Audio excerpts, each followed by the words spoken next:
In Arkansas, 18-year-olds, they can stay in foster care up until they're 21. Most of them have to leave the shelter or the foster home that they're in the day they turn 18. And a lot of them, they don't have those family members to help them. They don't have those connections to help them bridge into adulthood. So we take them in, we provide safe housing, we provide mentorship. They each have their own life coach who kind of stands in as a mentor, a family member.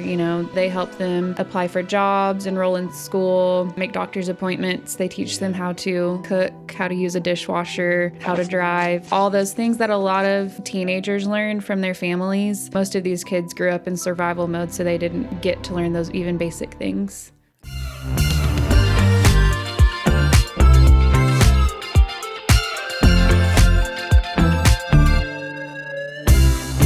Well, welcome back to the Discover Fort Smith podcast. My name is Josh Bufink. I'm with the city of Fort Smith, and sitting with me today is my awesome co-host, Joe Klein. Hello. And usually Joe is behind the camera. Today he's back helping me co-host, which is awesome. Thank you for doing that, filling in for Ashley Backert, who couldn't be here today. But we have an amazing guest with us. It's Jensen Long. She's the Director of Development for the Fort Smith Children's Shelter. And so we're excited to hear all about GetREAL and the programs of the Children's Shelter. But we just want to hear a little bit about you first. So how did you end up here in Fort Smith, Arkansas? Or maybe you're from here. Yeah. Please tell us all about your Fort Smith story. Absolutely. I was born and raised in Fort Smith.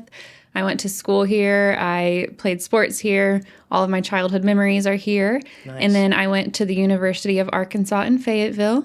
And once I graduated, I just felt really pulled back home. Yeah. Fort Smith is a great place to raise a family. And it really is just that wonderful community aspect that I think brought me back. Nice.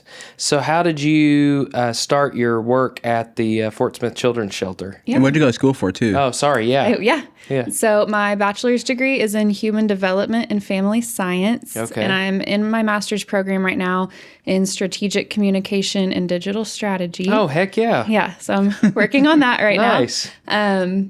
Where at? Where are you going to school for that? OU. Oh, I'm sorry. I know. We're Razorback We can fans cut through that and out. through. Yeah. No, it's staying in there. I'm joking. Woo pig, but they had a good program. Yeah. So, That's funny. and I don't think I ever, planned to get into the nonprofit world, but once I started finding out more about it, my passion has really grown in that area, and I cannot imagine myself doing anything different now. Nice. So how long have you been at the Fort Smith Children's Shelter? A little over 2 years now. Okay, nice. There's a lot of history that went into it, too, from, what is being called now GetREAL Yes. to the Children's Shelter. Can you kind of, Yeah. before we go into what you do day to day, explain all that history? Absolutely. 'Cause a lot of people probably, when we say GetREAL at the beginning, Yeah. they probably don't even know that it's... The yeah. connection. Yeah. Sure. So the Fort Smith Children's Emergency Shelter was opened in 1997, and it was a true emergency stay for those kids that were taken into DHS custody. It was supposed to be a short-term stay. There were kids who were there much longer than an emergency stay. And then we operated as that for years. And then I believe it was 2022, there were some changes in the structure of shelters. So we had tried to do a different age group at one point. That wasn't feasible. And so at that point, we did a study to really see who needed those services the most. And we came to find out that the 18-year-olds that were still in foster care were so underserved. They were falling through the cracks. So in Arkansas, 18-year-olds can stay in foster care. They can stay in foster care up until they're 21. Most of them have to leave the shelter or the foster home that they're in the day they turn 18. And a lot of them, they don't have those family members to help them. They don't have those connections to help them bridge into adulthood. Yeah. So we take them in, we provide safe housing, we provide mentorship. They each have their own life coach who kind of stands in as a mentor, a family member, kind of fills all those needs that they have. So they help them apply for jobs, enroll in school, make doctor's appointments. They teach them how to cook, how to use a dishwasher, How to Drive, The Brave Ones. Yeah. Really, all those things that a lot of teenagers learn from their families. But, most of these kids grew up in survival mode, so they didn't get to learn those even basic things. Yeah. It's like a crash course in adulthood, really. Yes. Me and you talked about this. Oh, sorry. Were you about to say? No, go ahead. Me and you talked about this, but can you talk about what the statistic is for kids in the foster care system after age 14, how unlikely it is for them to actually be matched with a home? Yes. I don't know an exact number, but it is super uncommon, especially if they come into foster care at that age. And our kids will say that. We have one, and let me preface with this. We call them kids. They are technically adults on paper, but they're not adults. I mean, they are kids. So we have one kid. He and his brother are actually both in our shelter, and they had been separated when they were 5 and 6 years old, grew up in completely separate homes. One of them was adopted and then returned to foster care. It was labeled a failed adoption. And he told me himself, he said, yeah, my biological parents didn't want me. And then my adoptive parents didn't want me. He said, and then there was no chance for me to be adopted because I was a teenager. But he's one of those that is so grateful for where he is now. And he's a really special kid. So how many young adults are in the program there? Yeah, we have 15 right now. Okay. That we are full right now, and we have a wait list. So they do come to us by choice. They're not court ordered. They're not placed there. They apply to be there, and they get to choose. So they fill out an application, and then we do an interview. And the interview is more so just for us to get an idea of what their needs might be and how we can plan for them. And so once they get there, they're either in our dorm building or our apartment complex. The goal is for them to earn their own apartment before they're completely on their own, just so they can learn those skills while they still have their guidance through us. Yeah. But we have one person move out. We have it filled the next day. Wow. And they're coming from all over the state. It's pretty uncommon for them to come from Fort Smith.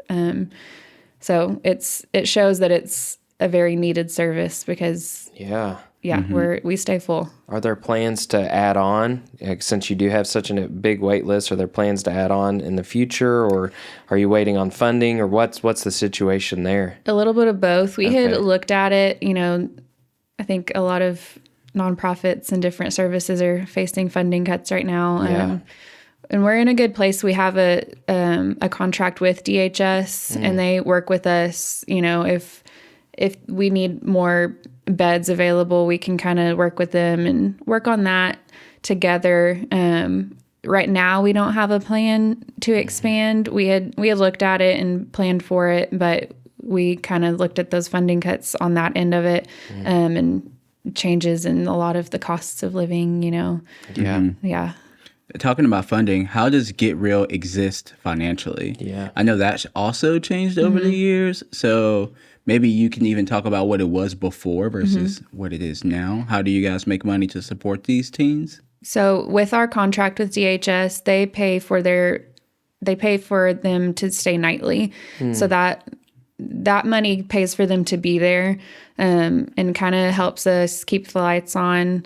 Any money that we raise externally goes toward everything else. So kind of the upkeep of our campus, or any additions, or just maintenance, on our campus. And then experiences for the kids are a big thing. Most of them have never been on a vacation or even to a water park. Little things like that mean the world to them. So last night we had a Thanksgiving dinner for them. We do Christmas for them. We have a prom in the spring. Nice. Try to just give them those, kind of normal experiences, plus some special things. So most of the money that we raise goes toward really just building that sense of belonging for them, whether it's, the vehicles that we drive, working, little things like that, keeping them clean, keeping their spaces clean. So Yeah. So you do fundraisers throughout the year too. One of them is Havana Nights. Yes. Is that right? Yeah. So much fun. Yes. Yeah. So tell us a little bit about that. Yeah, so we just completed our 12th annual Havana Nights. It's come to be a pretty recognized event, and it's a fun one. Yeah. We try to blend indoor and outdoor experiences because, it is a little different and fun. We had a great turnout this year. We're already behind the scenes on the next one. Wow. It's a big production, but it's so much fun, and it is essential to those fundraiser monies that we need to run our program. Yeah. So it's a huge revenue for us. Can you talk about some of the things you do there? And I will say, too, while you're thinking about that, Havana Nights is, I feel like one of Fort Smith's, it is very unique. The only thing I can really kind of compare it to is maybe like the concert they do down there. They just had at the amphitheater. Oh, the Levitt? Yeah. Levitt. No. Oh, Peacemaker. Peacemaker. Yeah. Because there's not really like, we have events all the time, but they're mainly like hosted at, which these places are great, the convention center, or they're hosted at Ake, and there's not really like an outdoor experience partnered with it, unless you do some like big block party, like the Isaiah Joe Parade. That was really cool. Yeah. That's probably the only thing actually that kind of feels like that, where you have a party outside, and then you can go inside and also continue to enjoy the experience. Yeah, that's true. Good point. Yeah, and it's actually, it can claim this. It's the only thing like that where you are indoor and you are outdoor that's on a river. Currently here. Yeah, that's true. And you guys have been doing it at the Marshall's Museum too, right? We did it there the past few years. We actually haven't confirmed where we're doing it next year. Okay, all right. But yeah, it's beautiful to do it right there too. It's a good spot for it as well. Yeah, we try to keep it exciting. This year we had live dancers, Latin dancers, and we have live music. Even if you're just coming for the fun of it, it is a ton of fun. Yeah. So That's cool. So tell us a little bit, he mentioned this earlier, but some of the services you guys provide there at the shelter. Yeah. So we have our life coaches, which are technically caseworkers, but, these kids have grown up with caseworkers. So right. we want them to feel like it is a little bit more grown up, but they also have so much more autonomy now that they get to help make these decisions. So it's not these caseworkers telling them what to do. It is a life coach helping them, guide them through these things. So their life coach, like I said, wears a lot of hats. They listen to their problems. They help them make a grocery list, all of those things. So the life coaches do so much. I could do a whole podcast on our life coaches. But then we do provide transportation. We drive them to school, to interviews, the grocery store, McDonald's, wherever they need or want to go, within reason. We want to break down that barrier for them, because for so many kids, transportation is an issue for them. And then we provide those social experiences. We have volunteers who come in and do cookouts with them. We take them, when the weather's nice, we try to take them to the park just to get them out of their rooms. Just different things to make them feel like they belong and that they have that sense of community. And then we do weekly life skills classes. So that ranges from cooking, financial literacy, safe relationships. We do some self-care classes, all of those things that they have never been introduced to before, or just to help them have that confidence in themselves. Right.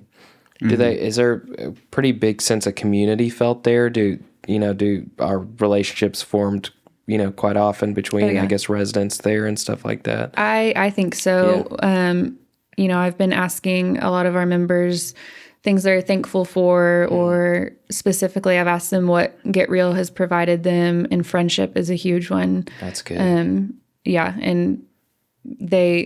have a really good group right now that they are pretty much all friends. They play video games together. They went to trick-or-treating together on Halloween. Cool. And they have kind of taken it upon themselves to do these things, which is very brave of them. You know, I think a lot of them, with their trauma and with their histories, it can be hard for them to build relationships just because they're so used to people in their lives leaving or not being there very long. So they have been really brave in making those relationships and facilitating these things on their own. Yeah. You mentioned relationships and Josh mentioned community. And I feel like right now, this generation that we have, everyone, whether you have past trauma of people leaving in your life or not, everyone's looking for a genuine connection. Yeah. So can you kind of talk about a genuine connection that you've had, or one of facilitators, one life coach, one of the life coaches have had with the students that maybe even made y'all emotional, just hearing that feedback from them? Oh, yeah. So we actually had two things came to mind. We had a judge call me the other day, and she was like, you know, I do this all day, every day. This is what I see. She said, but we had a girl today stand up at her own court case and tell us about GetREAL and how much it has changed her life. And she said everyone in the courtroom was crying. Wow. And she was like, you know, she's like, it's not often that we see them really express those things or even understand what it is doing for them.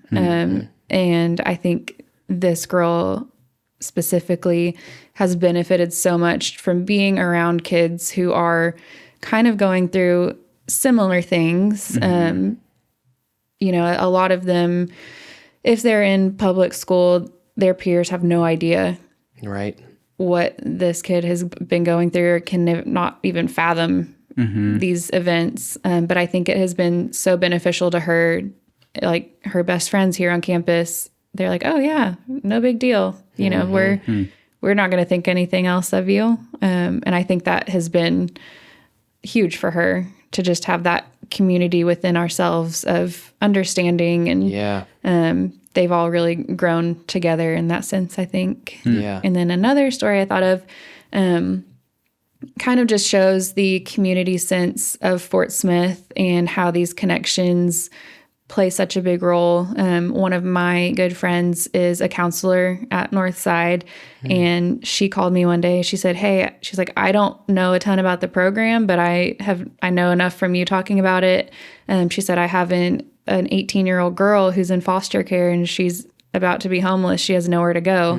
And so I sent her the application that day. She filled it out with her counselor and then moved in the next week. And she is, I mean, she loves it there. She's doing great. She's kind of one in that group of girls that has been really good friends. And I think that just kind of is the epitome of the community of Fort Smith, but also how our connections truly can change lives. Yeah.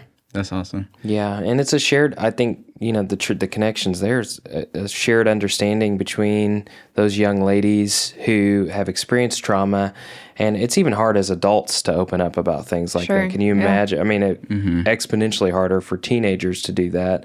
So that shared understanding helps, you know, those relationships happen in those situations. And man, I'm thankful for a place like that exists in Fort Smith. So thank you for the work that you're doing there. Yeah. One of the things that I know when we were talking about planning for Havana Nights, because I've been capturing. Last year I came and I captured content for Discover Fort Smith of Havana Nights of the Marshall Museum with things going on. But some of the other events you were telling me that y'all do are like things with maybe the cops too, where you'll do like, I can't remember exactly what it was, but there's other different events that you do. So we're involved in a lot of little things throughout the year. Shield Our Youth is a big one. I know that's what I'm thinking of. Yes. We actually were there recently. Not long ago.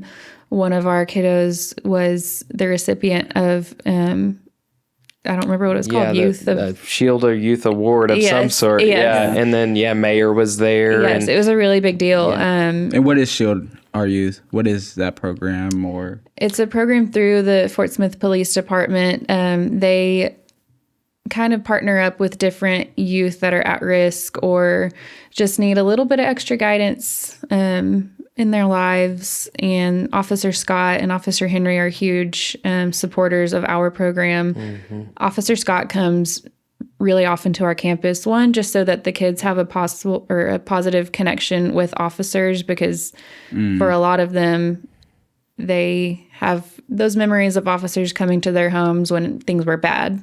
So that's how they connect that.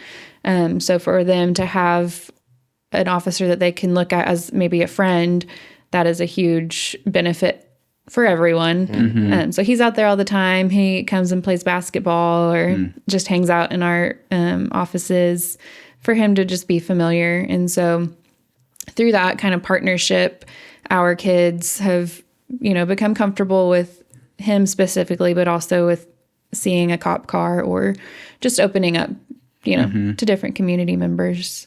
So are there any maybe common misconceptions about the Fort Smith Children's Shelter that people have in the area? I think that when people hear that we switched to serving young adults, they think that these kids don't need the help. A lot of people, or not a lot, some people have said, oh, you gave up on the little kids, and that's not true. These are the little kids. They're just a little bit older, and they have gotten stuck in this cycle of trauma and dysfunction, and they need the help even more sometimes. So I think that is a misconception that these young adults don't need as much attention or care or guidance, whereas they still deserve all of that support, and sometimes they need a little extra love. Yeah. I mean, that transition is difficult, and I kind of said this earlier a little bit, but that's difficult for anyone, right? You layer trauma on top of that. You layer all the things that they may have gone through previously, and that makes it even harder. So, yeah, I mean, I think it's it's a pivotal moment in their lives. Yes. So, so we're going to shift pretty hard here from away from the children's shelter into something else. Yeah. But so, what do you love to do in Fort Smith? Where do you like to go in your free time? Where do you like to eat? What are some Fort Smith things that you love? I love how creative Fort Smith is. All the different types of businesses. I think there's something for everyone. I love all of our coffee shops. Yeah. I know Joe and I have met at different coffee shops before. Yeah. And I love that they're all pretty easy to get to. There's one everywhere, I feel like. That's so true. Yeah. I never thought about how many coffee shops we have. Like, if you we think coffee shop as in like a you go in location, but if you just back up and think, where all can I get coffee in Fort Smith? Yeah. There's probably 15 plus options, at least, counting all the Seven Brews, Olive, that's Fort true. Smith Coffee Co. Yeah, I forget about. And then you have something like around the corner from like my Mocha house. Joe. Is that one? Yeah, Mocha. Yeah, Joe's, Mocha Joe. It keeps going. Like there's even more than I'm forgetting about. Yeah, it's crazy. Well, I love coffee, so I love our coffee shop. Me too. Yeah. So that's one thing. I love how many parks we have. Yes. I have 3 little kids, and so getting fresh air is huge. And they love going to different ones. They call them all by the color of the equipment. Yeah. So we have the red park, blue park, green park. Yeah. And I know which parks you're talking about. Yeah. Everyone does, actually. Yeah. Red Park, Creekmore, Blue Park, John Bell Jr., Green Park. It could be That's Caroline what they call Cross. the medical school park. Yeah. Oh, okay. The celebration park. Yeah. But I love that, like I said, there's something for everyone. When my friends come visit, I feel like I am trying a different restaurant every time. Yeah. And there's always fun events that are family friendly. I think that's huge. Not a lot of places have that. Yeah. How old are your kids? I have a 6-year-old, a 3-year-old, and a 5-month-old. Oh, wow. Yeah, so super busy. Yeah. So if you go out to eat and you take your kids with you, where are you going to go? My son's favorite place is, I don't know. He's not picky at all. He calls them by the animals. Okay. That's funny. He calls El Toro the bull place. Yeah. Which is not far from our house. He funny. loves that. There's one place that we found this week I'll brag on. It's really good for kids. Yeah. It was my wife's birthday. We went to Doe's. If you yeah? go on their patio, it's like perfect Doe's for kids. downtown? Doe's? Yeah. The steak place? It was so... Okay, I wasn't expecting this, but I went in there and we got steak, and it was literally the best steak I ever had. Really? And that was coming from eating steak at different places around Arkansas multiple times that week. Yeah. And then I had this, and I was like, this Yeah. doesn't even make sense. Don't Why is sleep on this those. so good? So good. So good. Oh, I remembered it. It's my pad thai. That's his favorite. Oh, yeah. Oh, Where is yeah. that? There's one at the bottom of Fianna. Okay. That's the one we go to. Yeah, Yeah, nice. it's his favorite. So we go there. Yeah. That's awesome. Yeah. That's awesome. So if you're going out on a date night, which you got a 5-month-old, I don't know how often you get to do that, but you're going out on a date night, where are you going to go? I usually choose Rolando's. Yeah. Yeah. I love My favorite. Rolando's. I do too. I'm going to spin this on you for a second. Oh, you haven't been gosh. asked if y'all go out on a date night, where are y'all going? Yeah, we go to a lot of different places, but Prima Italia is probably my favorite place to go on a date night. We have not They been have there. they have a dish, and it's only available during winter, I believe, called the pork ossobuco, and it is so good. But it's enough for 2 people, honestly, the one dish. It's awesome. It's like my favorite thing to get. Going to Doe's is probably another place that we frequent for date nights. And then if we're taking the kids anywhere, it's always Hideaway Pizza. I mean, I'm at Hideaway do love Pizza all the time. Yeah. I feel like they all know me in there. That's so funny. shout out to the Hideaway Pizza people watching. Yeah, that's fine. That's cool. Yeah. Yeah. What about you? Kids with the kids. You mentioned what did you mention? Well, Doe's, that's the Doe's, first that's time right. we've Yeah. ever been there. Someone recommended the patio to us, but eating with the kids, so the new Chick-fil-A on Century Drive has Yeah. a playground. Like it's not like huge, but it's a little play area. Oh, So yeah. that's nice if you just want like, something quick. Yeah. But like sit down eating places. Oh, I don't know why I forgot this. Los Americas. Oh, yeah. Over Las here in the Americas. Heritage. Yeah. That is, yeah. Like I have. They treat you like family when you walk They're in there, too. It's amazing. awesome. They're Yeah. amazing. That's our favorite place to eat for We get that sure. to go and take it to the park sometimes too. Yes, Oh, yes, that's nice. what we do. Yeah, we do good that. idea. Or we'll get pizza from where's they're right at the hub. Oh, yeah. Piatto, they have really good pizza. Like I don't know. gonna have to try I may that make some out. people mad in town. Yeah. They have, in my opinion, some of the best pizza in town. Oh, man. Period. I mean, I'm a big Hideaway fan. Oh, it's definitely better than Hideaway Pizza. It's all made fresh. It's like they put sausage on there with white cheese and like fresh basil. Oh my gosh. That sounds awesome. Well, I'm sold. I'm gonna be going there Yeah. soon. And they Adding do it lunch to my now. list. They do lunch now, which is nice because a lot of places on this side of town, like you don't have lunch options Right. in Chaffee. So yeah. I assume, so you grew up here. I assume you've seen things change in the yeah. area over time. What are some of the things that you've seen change in Fort Smith since you've been here? And especially you went away for a bit for school and came back. Yeah. Yeah. I think the entertainment options here have Yeah. improved and grown, are continuing to grow. Downtown is so much different than it looks a few years ago, even. And then the Chaffee area, like I said, I'm out there all the time with my kids. That didn't even exist. I used to take my Right. Jeep mudding back there. Yeah. That's awesome. So, and it's also exciting, even for my kids to experience this growth. And I am excited to see what it looks like when they're grown up. Nice. Yeah. Nice. Is your husband from here too? He's from Salisaw, Oklahoma. Oh, okay. Yeah. So this nice. is big city for him. Yeah, no kidding. This was like going to town. Yes, you know? yes.